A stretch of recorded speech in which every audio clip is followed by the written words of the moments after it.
Good afternoon, respected citizens and honorable members of the media. Today, I have requested the privilege of making a statement to the nation for 4 reasons. The first reason is that the removal process that I'm involved in as Chief Justice is historic. In all of Ghana's 68-year history as an independent republic, there has never been a hearing for the removal of the Chief Justice. One would therefore have hoped that if such a process becomes necessary, it would provide good guidance and precedent for nation building.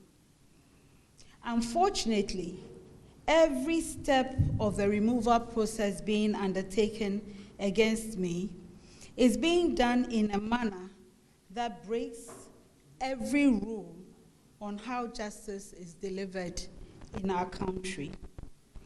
And this is why I find the need to draw the nation's attention to the serious violations of the Constitution and law in the process, and the danger it holds for the development of the nation's democracy.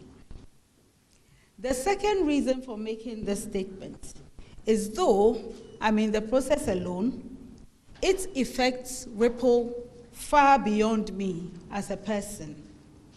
This process will affect how all Superior Court justices and future Chief Justices may be removed from office. It also affects commissioners and heads of independent constitutional bodies set up to protect the freedom and justice of Ghanaian citizens as guaranteed under the 1992 Constitution. In building Ghana's democracy in the Fourth Republic, the framers of the Constitution identified public officials who must directly serve the citizens of Ghana without being afraid of unjustified punishments or reprisals from influential people or members of the executive or legislature. The framers of the Constitution identified that it is only when these public officials we can work without fear, control, or at the pleasure of influential people, that freedom and justice will reign in Ghana. The law did not provide for the termination of their appointments by any authority. The Constitution set up grounds and processes for removing them from office under Article 146.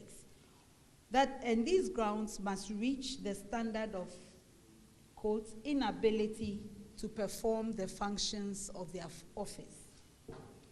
The officials include, apart from Superior Court justices, commissioners of charge, commissioners of NCCE, commissioners of EC, Electoral Commission, the Auditor General, and the chairman and the vice chairman and members of the Public Service Commission.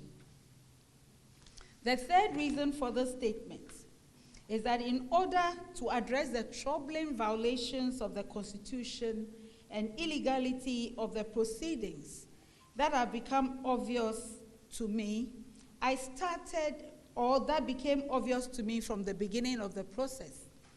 I started an action in the Supreme Court. I applied for the proceedings of the committee set up by His Excellency the President to be held in public, so that in the interest of transparency and for the truth in the matters being raised to be made known to the people of Ghana. I did so because I knew that the secrecy of the proceedings for removing justices was not created in the Constitution as a cover-up for any agenda.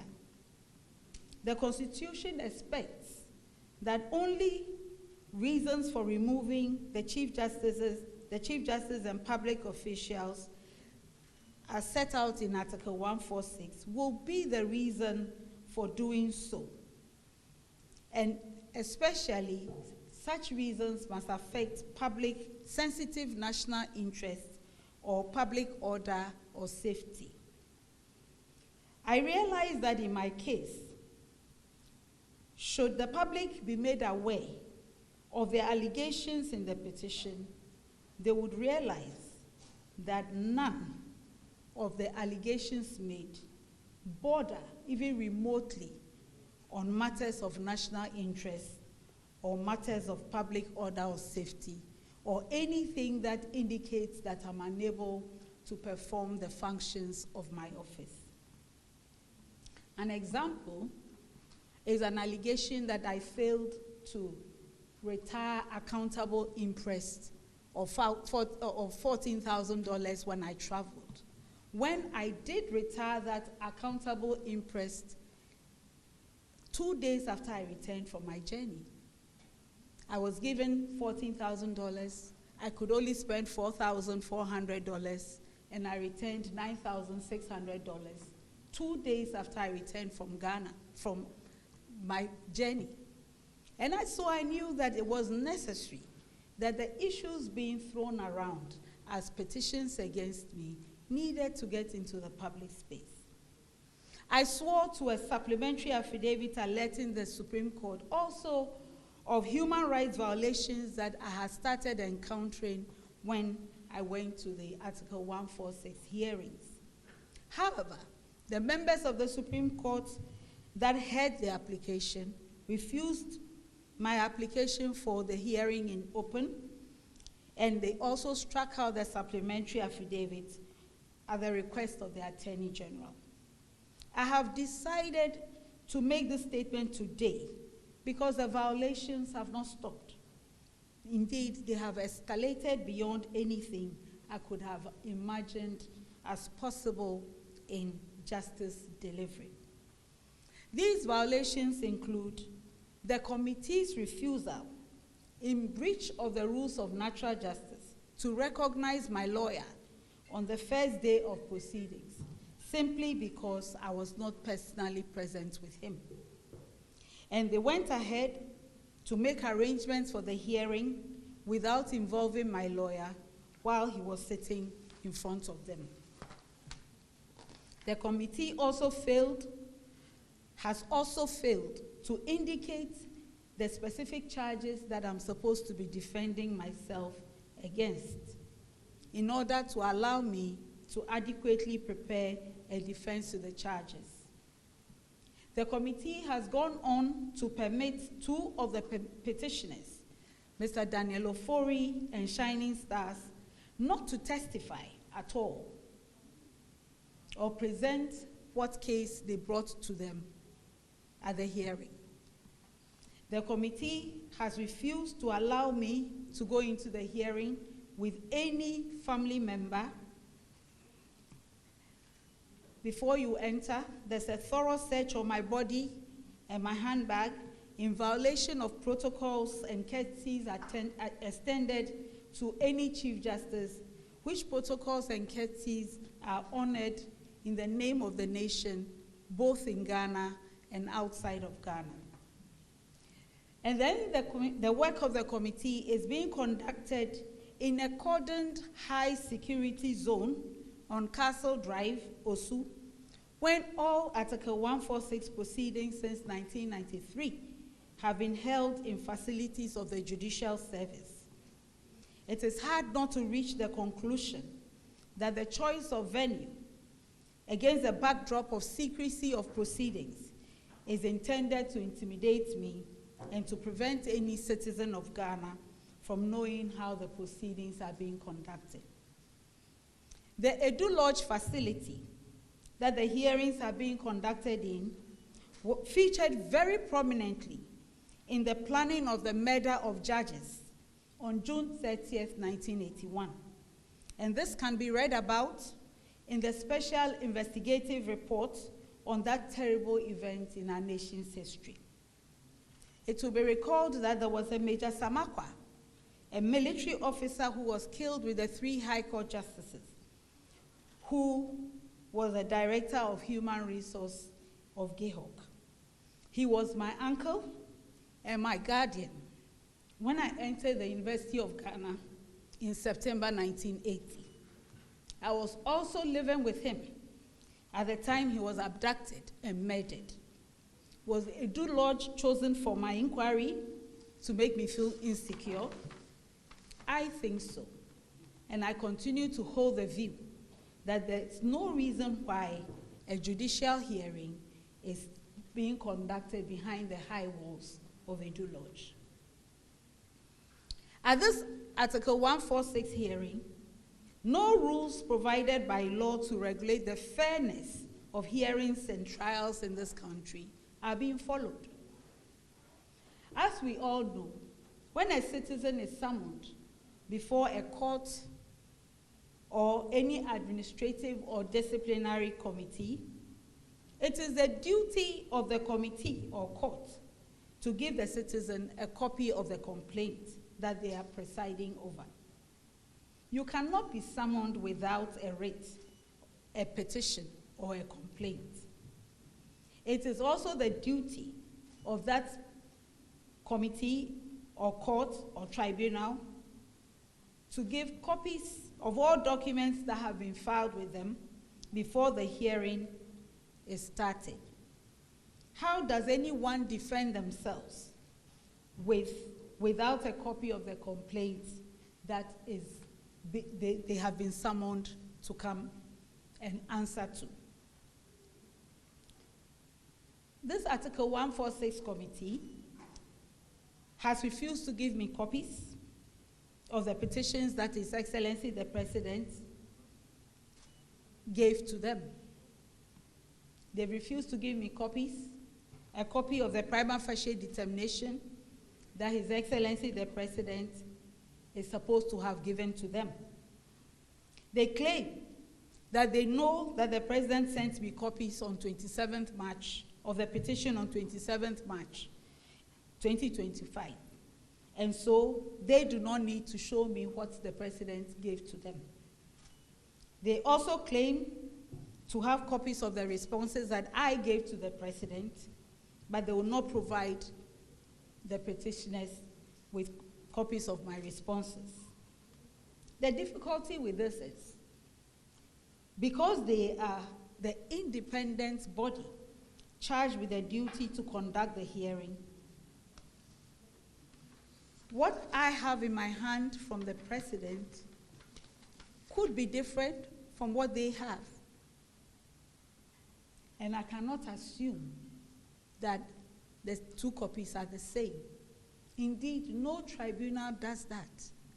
No tribunal will tell you that before you came here, we know that your landlord wrote to you, so we are looking into what your landlord wrote to you about, and so that is what we will be inquiring into. They will give you what the charges are that they are supposed to be inquiring into. Second, the petition itself has not been admitted into evidence and subjected to cross-examination by me or my lawyers.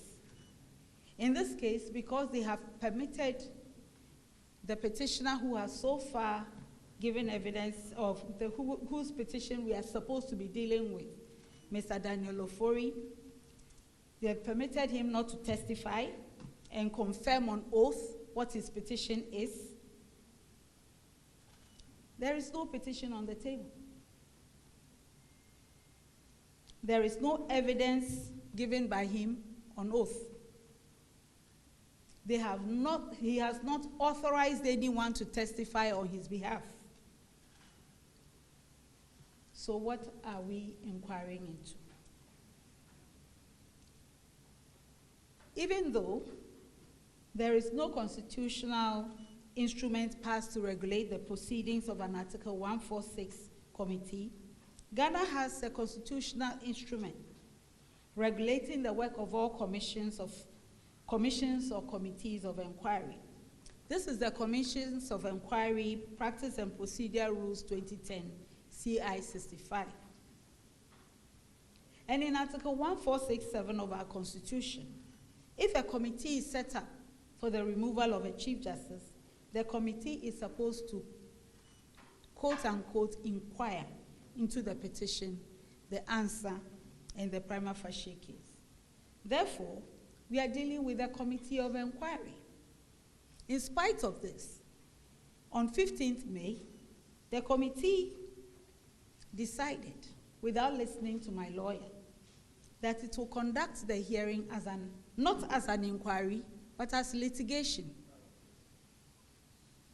So they rejected the use of CI 65, which was created for the regulation of inquiries, and said they will use the High Court Civil Procedure Rules, CI 47.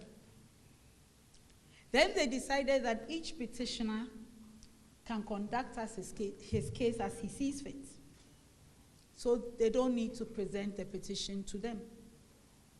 Then they decided that the petitioners can call public officials to confirm what they themselves have not testified to. So, ladies and gentlemen, because the proceedings are being conducted as if it is a normal litigation between the petitioners and myself, their lawyers now choose and pick which parts of the evidence that public officials present to put on the table. This is also in violation of known rules regarding proceedings of a committee of inquiry, because a committee of inquiry must have its own lawyer. And when it starts the proceedings, the petitioner becomes no more than a witness for the committee to prove the allegations that led to the setting up of the committee of inquiry. So the public officials who have been summoned, supposedly on subpoenas, without the issue of subpoenas, just come and swear oaths and present documents to the committee as exhibits. The witnesses themselves do not have the petition.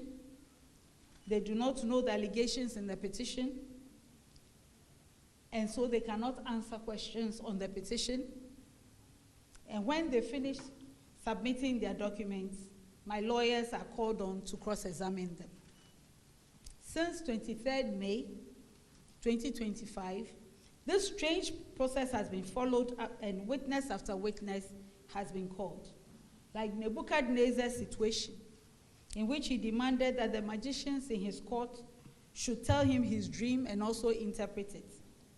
My lawyers are left to guess which allegations in the petitions that I received on 27th March are supposed to be the subject matter of the testimonies that the witnesses have referred to.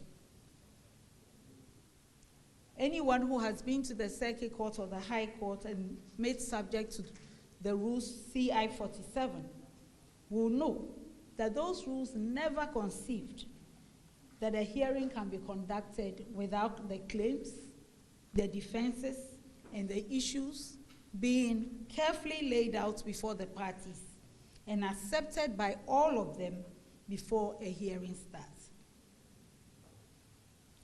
Ladies and gentlemen, it is this total absence of compliance with all known rules of fair hearing that has caused my lawyers to file applications for judicial review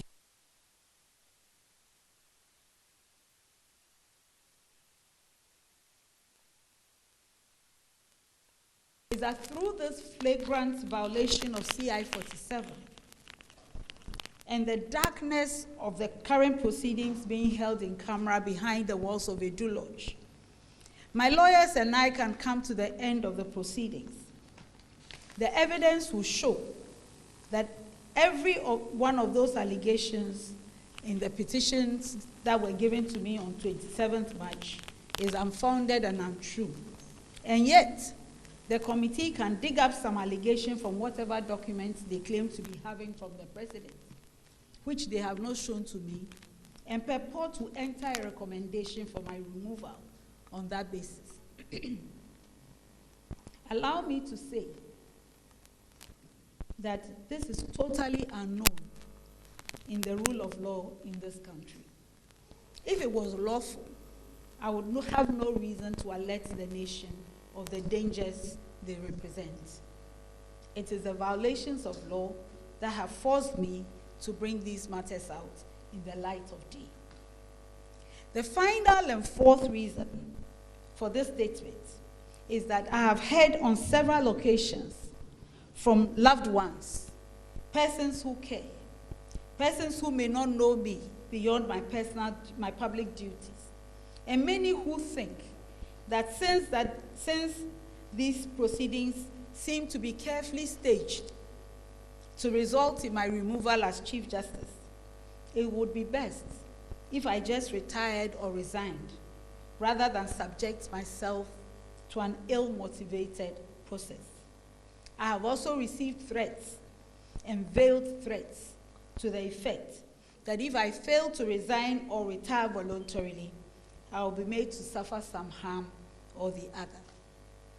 I've also heard commentaries in the media about how this process was born out of a stated political agenda to remove me and control the judiciary, and that it is a political effort that can only result in an outcome that was decided long before it started. I thank everyone who has engaged in this conversation out of concern for my safety and well-being. Let me assure everybody that I am not seeking to cling to a title or a position. However, as a lawyer of 38 years standing, a judge of 21 years standing, and Chief Justice who has served the rule of law all my working life, in fact, since I was 25, it is my onerous duty and obligation to speak up concerning anything that is extremely wrong with the administration of justice in this country. This is what I do every day. The situation I have been confronted with has shown me a model of injustice that I would never have thought possible if I had not been exposed to it. This is why, despite great personal discomfort, I have decided to marshal every effort in law and leadership to answer to this situation. Again, resigning or retiring while Article 146 proceedings are being conducted to remove a judge is not an option any judge or public official can even have. There is a decided case on the matter by the Supreme Court. The suit number is J6/02/2019. Again, no one has the authority to walk away from proceedings started by the state. Judgment can be entered against you because you fail to defend yourself. And a judge who resigns or retires would still lose all entitlements that they have worked for because they failed to defend the claims and resigned or retired while the proceedings were still going on. Therefore, if false claims are made against a judge or commissioner or other public office holder subject to Article 146 proceedings, just to achieve a political agenda, the solution cannot be to resign or voluntarily retire out of frustration, pressure, or fear.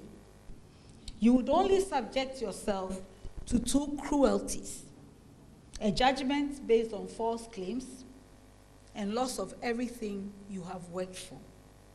It may well be that the efforts being made are intended to frustrate me so that I resign, so that the architects of the scheme can go back into the media and say that the wild and unfounded allegations were not defended because they were true and I had no defense to them. As Chief Justice of the nation, who has been given the privilege and obligation to lead administration of justice, I should not turn tail and run when I know the implications of not defending false and unwarranted charges. If I resign under these circumstances, I will be saying that this flawed, unknown, and opaque process is acceptable. It is not. Finally, let me respectfully say that the current bizarre proceedings I have brought to your attention present a twist to our nation's democratic journey that we all ignore at our own cost. My humble view is that Ghana has come too far in the 33 years of the Fourth Republic not to be concerned about the unconstitutionalities that have been designed not to affect just me personally as Chief Justice, but all judges and public officers subject to removal processes of Article 146, if this one is successfully carried out without being questioned. Behind me is every judge in the country. Behind me is every commissioner or head of an independent constitutional body in the country. If this is successful, it will be tried on anyone. I am not countering these processes for myself, but on account of the leadership burden that I carry. If the nation is willing to accept these developments in its democratic journey, it must be understood that I sounded the warning and the nation took the decision to be passive about it. I cannot share the burden of those involved in designing and implementing this enterprise of pretending to use Article 146 proceedings to remove a Chief Justice through unknown and unlawful means, by keeping quiet about the violations of law and due process. Neither can I make anyone's burden lighter by resigning or retiring, instead of proving that not even one of these wild claims in a collection of petitions is even remotely true or meets the standard required for removing a judge. Now, allow me to take you a bit of your time to walk through these petitions. They have been in the public domain for some months now. They are actually available on the internet, so I'm not addressing anything that is not known in the public space. Many negative things have been said about me through public commentary on the petitions, although the petitions were responded to 7 days after I received them. And so anyone who cared to acknowledge my side of the story would have had no need to keep repeating the petitions without discussing them with the answers. And when I provided these answers, I also added with evidence to prove that each allegation was either a lie, a wrong opinion about how work is conducted in the judicial service, a wrong opinion on the work of judges, or a wrong opinion on the duties of a Chief Justice. I'll start with Mr. Daniel Ofori's petition. It is a petition with the most claims. Only 2 out of the several allegations he's making involve him personally as a court user. In one of those allegations, Mr. Daniel Ofori is urging that I should be removed as Chief Justice because I transferred a case in which he's a party from one judge in the High Court to another. That is a crime. What Mr. Ofori did not seem to know, which I stated in my answer to that allegation, is that the judge his case was transferred from had a family crisis and had to leave Ghana suddenly for an extended period. This is the only reason why cases she was handling, including Mr. Ofori's cases, were distributed to other judges to handle. In the second allegation, Mr. Ofori accuses me of transferring a case related to the first one to the new judge who took over his case. after a petition had been sent to me to have the two cases heard together. Any lawyer or registrar could have informed him that it is a policy written into the rules of court to have cases between the same parties involving the same issue to be heard by one judge, so that we don't have different decisions from two judges on the same matter. So there is no basis or truth to the allegation that I transferred his cases to a new judge because I had an interest in his cases. Indeed, in the year 2020, I wrote a dissenting opinion in one of Mr. Ofori's cases in the Supreme Court. He won that application because my dissenting opinion was a minority opinion of 3 judges. The other 4 judges supported his application. After this, his lawyers applied that I should not sit on his cases again because I had presided over a different case involving him in the High Court when I was in the High Court in, I think, 2010, which he had also lost. Since then, I have not sat on any matter involving the gentleman. But what is disturbing about the current Article 146 proceedings is the fact that the cases that he's complaining about in the High Court, the ones that were transferred to one judge, started from a judgment in the Supreme Court written by His Lordship Justice Poaman in favor of Daniel Ofori. How can Justice Poaman, who gave judgment in favor of Daniel Ofori as part of a panel of Supreme Court, and whose opinion I dissented with, which has made me a target of Mr. Ofori's anger, preside over processes to remove me as Chief Justice because of complaints that Mr. Ofori has? I have already protested that there is a conflict of interest for Justice Poaman to chair the committee trying me or hearing me on Daniel Ofori's petitions. What Mr. Ofori's allegations seem to suggest is that a court user can attack the Chief Justice and ask for the removal of the Chief Justice if the Chief Justice does not agree with his case while sitting as a judge, or if his preferred judge is unable to hear his case. And now the judge who supports his case gets to preside over the removal process. Apart from these 2 allegations, Mr. Ofori has no interest, no personal interest in all the other allegations he's making. And he should not have been allowed to conduct a litigation against me under the disguise of an Article 146 proceeding. In 2 allegations, he's complaining that I misappropriated public funds to buy a ticket for my husband and my daughter to travel with me. In answer to this, I handed over my letter of appointment to prove that in my conditions of appointment as Chief Justice, Ghana graciously gave me 2 vacations in a year. In the Judicial Service travel policy, since 2010, the Chief Justice can never travel alone for security reasons.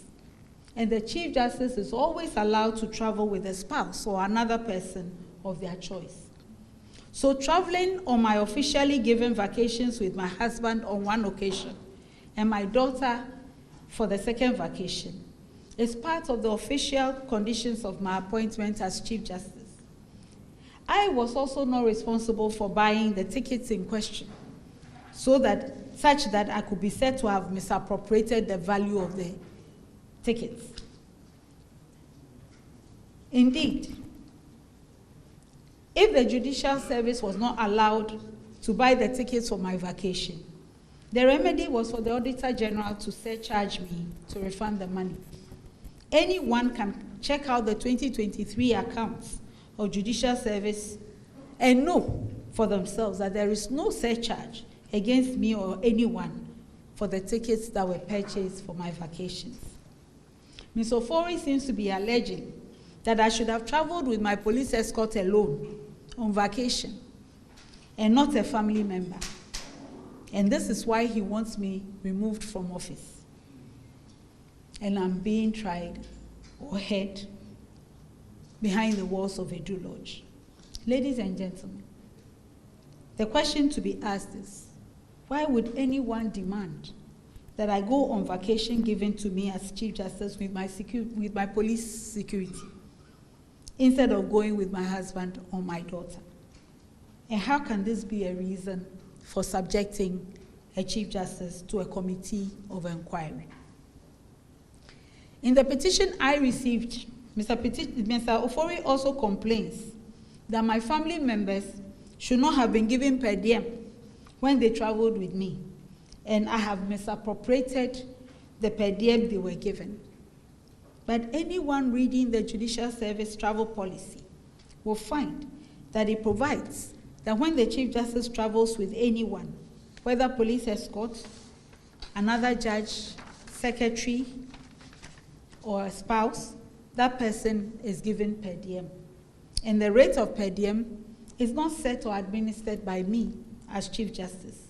It is regulated and administered by the Finance Directorate and the Judicial Secretary.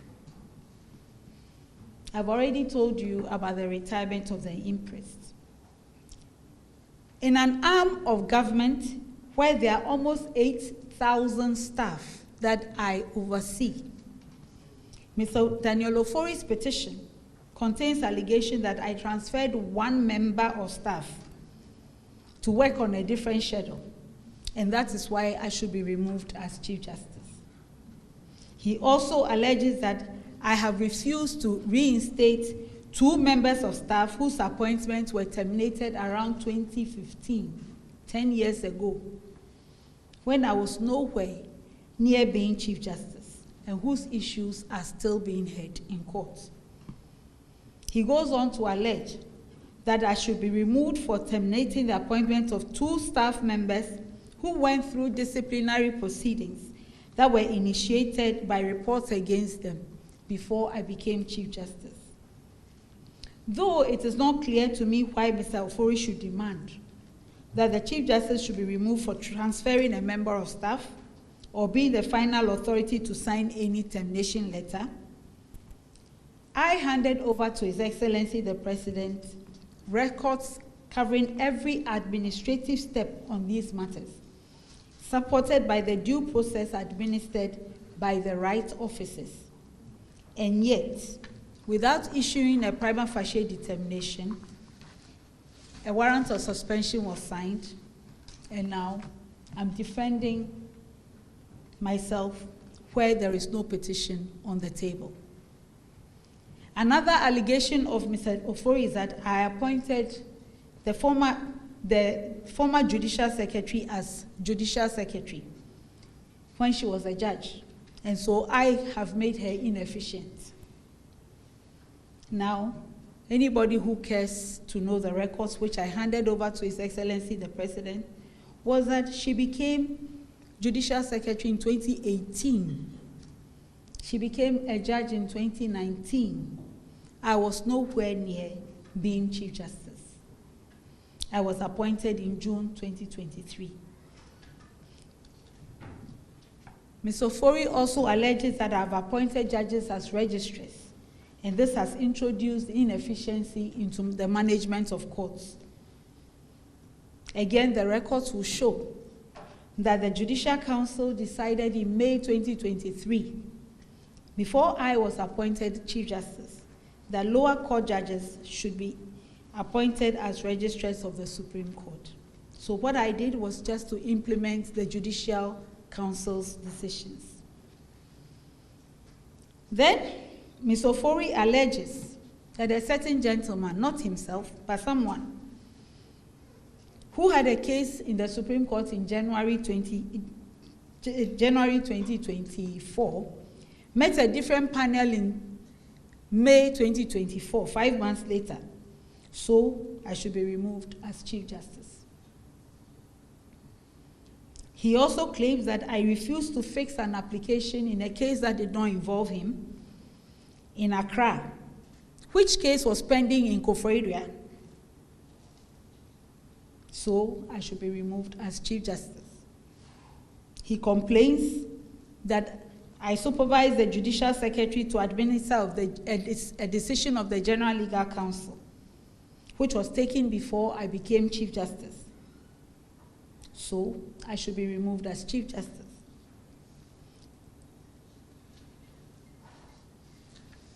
If you read all my responses, you'll find that I provided all the records behind these decisions.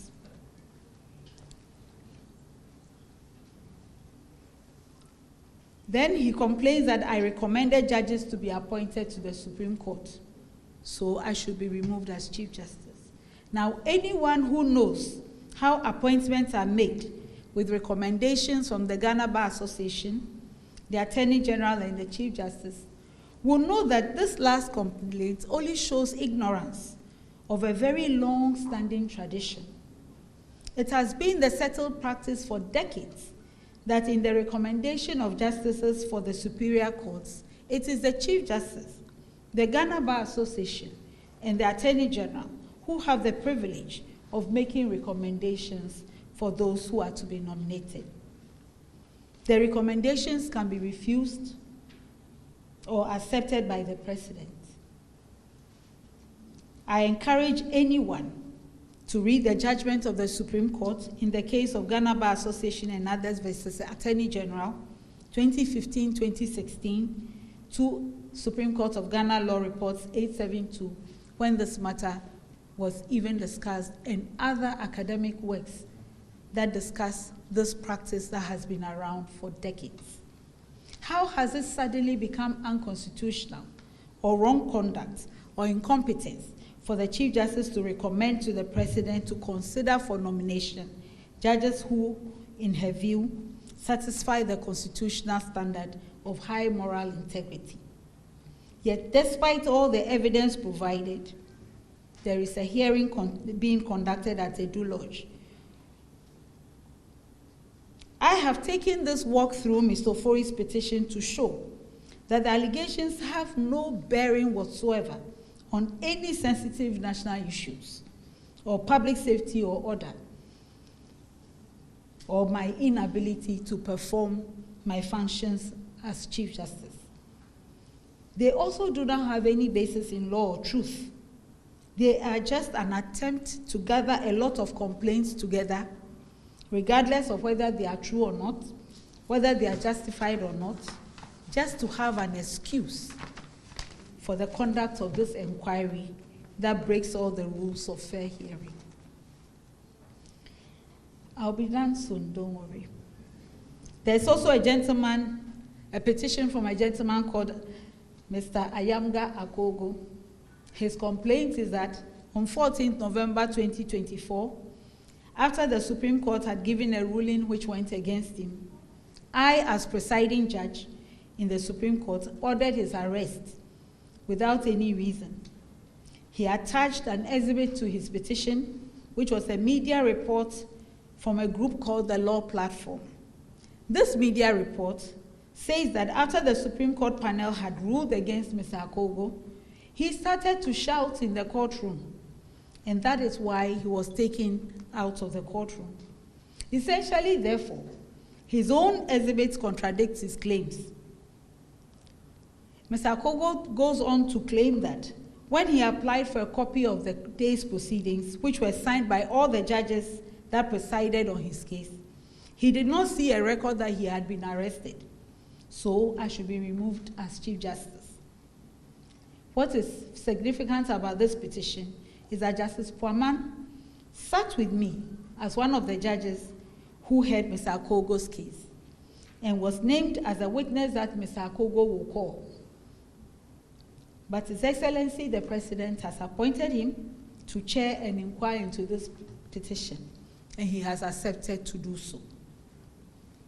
Ladies and gentlemen, Article 1273 of the Constitution indemnifies any judge against any action or suit for any act or omission by him while exercising judicial power.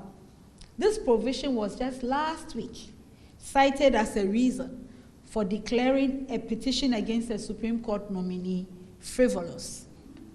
And yet, I'm supposed to be defending myself on the petition of Mr. Kogo for work done in the Supreme Court with 4 other judges.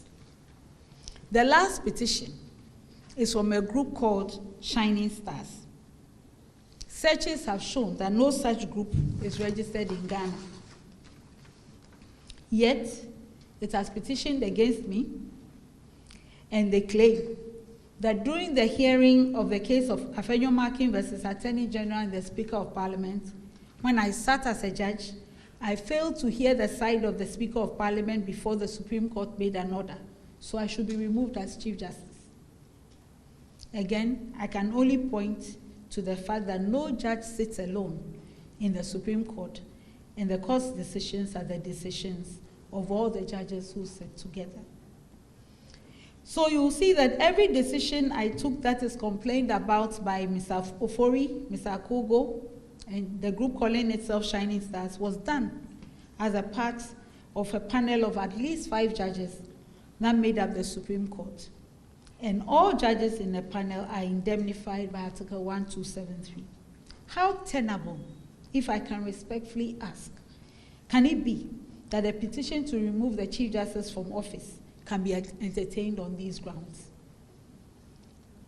Every administrative decision is supported by my constitutional obligations, and I have shown with exhibits, or I showed to His Excellency the President with exhibits, that each decision that was listed was taken after due process, and yet a warrant of suspension was issued against me without giving reasons.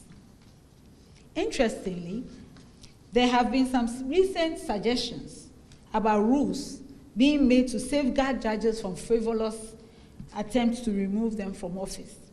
It sounds like an attempt to assure the judiciary that after unconstitutional and illegal means have been used to remove me, conditions will be made safer for those who help with it, or those who may be afraid by the current occurrences. Despite the interesting new discussions of rules for removing judges, I am convinced that it is only a matter of time for the nation's democracy to experience the bitter harvest of what I am reporting.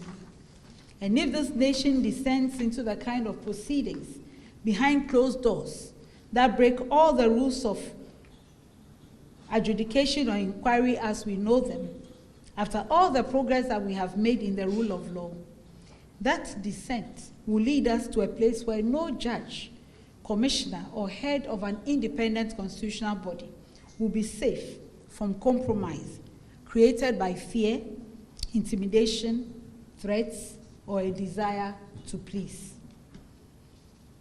A new standard would have been set where judges comply with what influential persons want, or stand the risk of losing everything, including their career, their pensions, and their reputations, through the smear campaigns that can accompany the process. Any petition will be enough to invoke the danger of being removed by proceedings that are not supported by law and which can be shrouded behind high security walls. I am confident that in my journey as a lawyer, as a judge, and now as Chief Justice, there is no one person in this country who can look at me in the eye and accuse me of taking a bribe to decide a case. This is the personal treasure of integrity that I live with. So what if these current proceedings are being carefully staged to result in my removal as Chief Justice, even if there's no lawful justification? All I have stated shows that any such action would have been done on the basis of lies and violations of law and due process. As a career judge who has served under 4 precedents, from High Court through Court of Appeal and Supreme Court, I could never have imagined such irregularities possible if I had not personally encountered them. I am also a mother, and I am a grandmother who must hope for better than this for our country. its rule of law, and its democracy. On my part, I chose to respect His Excellency the President's warrant of suspension, even though it was clear to me that it was not supported by a prima facie determination that is required by the Constitution and decisions of the Supreme Court. I have chosen to honor the process set in place to hear the petitions, but I do not choose to hide from the nation that perversion of law, rules, and due process, as we all know them, are driving the proceedings, and this renders the proceedings unconstitutional.